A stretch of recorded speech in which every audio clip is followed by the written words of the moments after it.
उत्तर प्रदेश के कन्नौज जिले में भाजपा के टिकट पर एक और दावेदार ने अपनी ताल ठोकी है। इस बार पूर्व मंत्री रहे सतीश पाल ने राम राज्य सामाजिक न्याय तिरंगा यात्रा निकाल कर अपना दावा ठोका है। और ऐसे यात्रा लेकर चले सतीश पाल ने इत्र नगरी के बोर्डिंग ग्राउंड में इसका समापन किया। अपने समर्थकों के साथ पूर्व मंत्री ने समाजवादी पार्टी पर हमला बोला है। वहीं इशारों ही इशारों में उन्होंने सुब्रत पाठक पर भी जमकर हमला बोला। कन्नौज में सतीश पाल के कार्यक्रम की कुछ होर्डिंग अराजक तत्वों ने फाड़ दी थी, जिस पर बोलते हुए उन्होंने कहा कि तुम मेरी होर्डिंग फाड़ सकते हो, लेकिन लोगों के दिल से मुझे नहीं निकाल सकते हो। दावेदारी के सवाल पर उन्होंने मध्य प्रदेश का जिक्र करते हुए कहा कि वहां भी सीएम पद का दावेदार कोई और था, लेकिन हाईकमान ने मोहन यादव को चुना। उन्होंने कहा कि ऐसे ही यहाँ भी जो हाईकमान तय करेगा मुझे मंजूर होगा। सांसद से हुए विवाद का ऑडियो वायरल होने पर पूर्व मंत्री ने कहा कि फ़ोन उन्होंने किया और धमकाया भी उन्होंने ही, तो उनसे जाकर पूछिए। बोर्डिंग ग्राउंड में इस दौरान सतीश पाल के समर्थक हजारों की संख्या में मौजूद रहे। नहीं है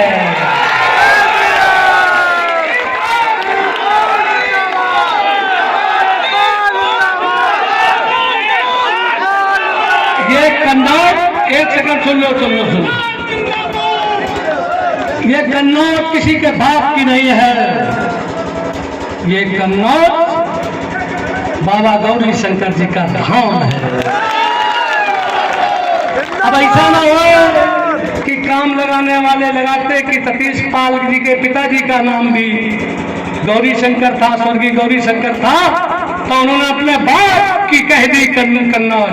नहीं, यहाँ से हम जाएंगे गौरी शंकर, बाबा गौरी शंकर जी के दर्शन करने।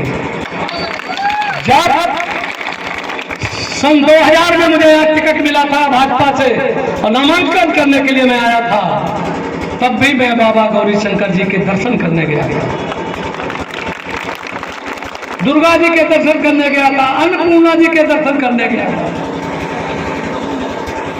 और जब नामांकन वापस कराया गया मेरा भाजपा की तरफ से, नरेश अग्रवाल के यादव करने से कि मैं सीट मुझे दो, नहीं तो मैं भाजपा की सरकार गिरा दूंगा, तब मुझे नामांकन वापस कराया गया था एक साजिश के तहत। वो बात नहीं करूंगा, लेकिन वो तपस्या, भगवान राम तो 14 साल वनवास में रहे, सतीश पाल 24 साल का वनवास काट के आए। 24 साल का वनवास काट करके आए हैं, लेकिन धन्य है बाबा गौरी शंकर। क्या भोलेनाथ हैं, क्या अन्नपूर्णा जी हैं, साक्षात हैं।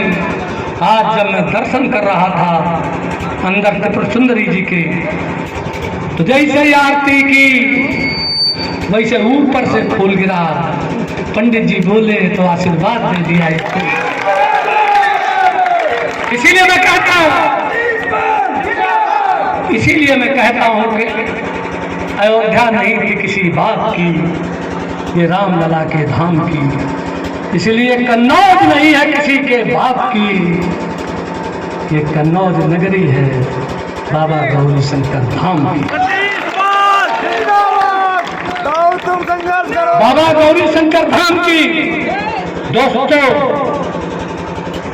आप सब लोग हजारों की संख्या में आए हो, कहाँ चले?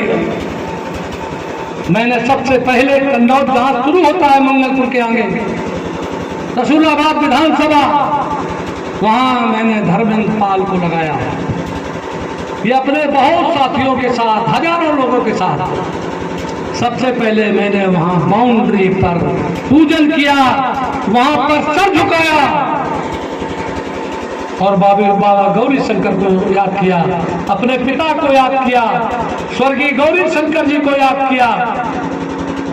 और पूजन करने के बाद अपनी जन्मस्थली बड़ा गांव गया, जहां मैं पैदा हुआ, वहां दर्शन किए, पूजन किए भोले बाबा के, सबका आशीर्वाद लिया और तब तक निरंतर चला आ रहा हूं।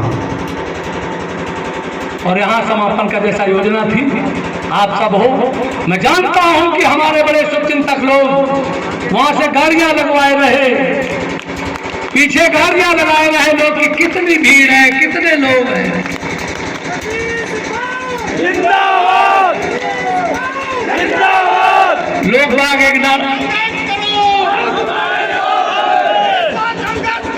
हम तुम्हारे साथ हैं।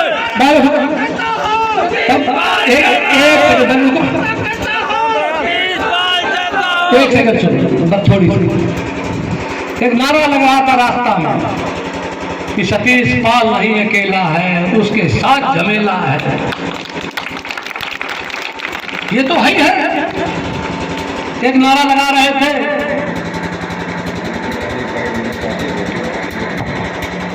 किसी भारी मीडिया में बाइक लेना चाहते हैं, आपकी होर्डिंग फाड़ी गई। अरे भाई, जिसकी होर्डिंग ना फाड़ी जाए तो उसके प्यार करने वाले कहाँ? बड़ा अच्छा किया उन्होंने, फाड़ दी होर्डिंग, कोई दिक्कत नहीं हमको। मीडिया वाले यही बाइक मेरी ले ले। मैं उनको कहता हूँ कि तुम ये तो फाड़ सकते हो होर्डिंग, जो हम लोगों के दिल में बैठे हैं, तुम किसी का दिल नहीं फाड़ सकते हो। सतीश पाल लोगों के दिल में बैठे हैं, ये हमारे मीडिया वाले मेरी बाइट समझे। और दोस्तों,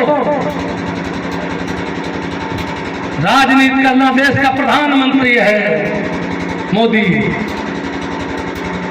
जिस स्टेशन के चबूतरे से चाय बेचते हुए, जिनके पिताजी चाय बेचते थे, प्लेटफार्म से और पार्लियामेंट तक का सफर किया है, और पार्लियामेंट प्रधानमंत्री तक का सफर किया है, और 2 बार के बाद तीसरी बार भी है। नंबर है। और इसी कन्नौज में आए थे 2019 में। हम उद्देश्य ये है कि जो अच्छे लोग हैं, ये समाज की दुर्दशा बुरे लोगों के कारण नहीं है, अच्छे लोगों की निष्क्रियता के कारण है।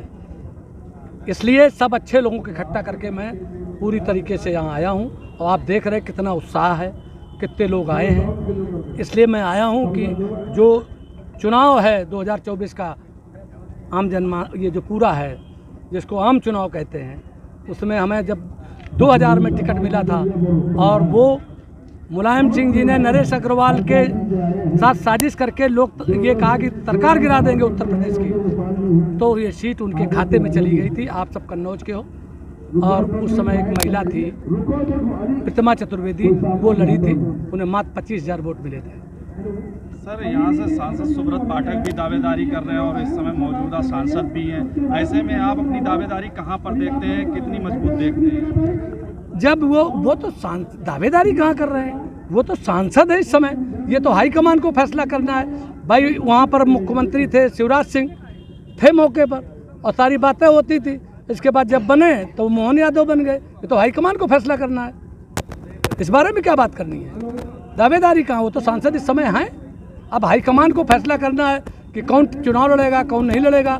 दावेदार हैं, उनके बारे में बाकायदे रिपोर्टिंग होगी, जनता किसके साथ है सब कुछ देखा जाएगा। जबरदस्ती कोई कब्जा नहीं कर सकता है। वायरल हो रहा है, उसका क्या सच्चाई है? क्या वीडियो वार्ता किसके द्वारा, वो फोन किसके द्वारा किया गया है, किसने किया है? आपने कुछ पता किया उसमें? सांसद के द्वारा जो फोन करके उन्होंने हमसे कहा कि आप इसका कार्यक्रम ना करो। मैंने क्यों ना करो? तो बोले आप समझते होना जाना कुछ है नहीं। हमने क्या नहीं होना जाना, तो उन्हें वो बता ही नहीं रहे। आप पढ़ सुन लो। हमने कहा तो यार क्या ऐसा कुछ करो, किसी काम नहीं करने देंगे। तो बोले नहीं काम करो, नहीं तो ये लिखा नहीं। हमने कहा समझ रहे हो, पहले आए समझ लो। तो हमारी उनकी बात शुरू हुई गई, पूरा सुनो आप, उसमें कहीं हमारी कोई कमी निकालो, हमारे पर आप बात बताओ। कुछ आपकी होर्डिंगें भी फाड़ी गई हैं क्या? हमें नहीं पता। फाड़ी हो तो मैं कहना चाहता हूँ और उससे कुछ बुराई नहीं मानते और पढ़वाओ। ये उनके कौन फाड़ता? हो सकता है कि उनको जो सांसद जी हैं उनको बदनाम करने के लिए किसी विरोधी ने, सपा वाले ने फाड़ दिए हो, तो हम कैसे कर सकते हैं? अभी आप संबोधन कर रहे थे अपने कार्यकर्ताओं को, अपने समर्थकों को, तो उस समय जो है इशारों में आप हमलावर थे। आखिर किसके ऊपर हमलावर थे कि नाम लेने में क्या हमलावर थे? हम असली रूप में तो सपा के ऊपर थे, जब उसने 12 टिकट कटाया। और अगर जो कोई हमसे हमारे साथ गड़बड़ करे तो उसके बारे में आप समझ लो।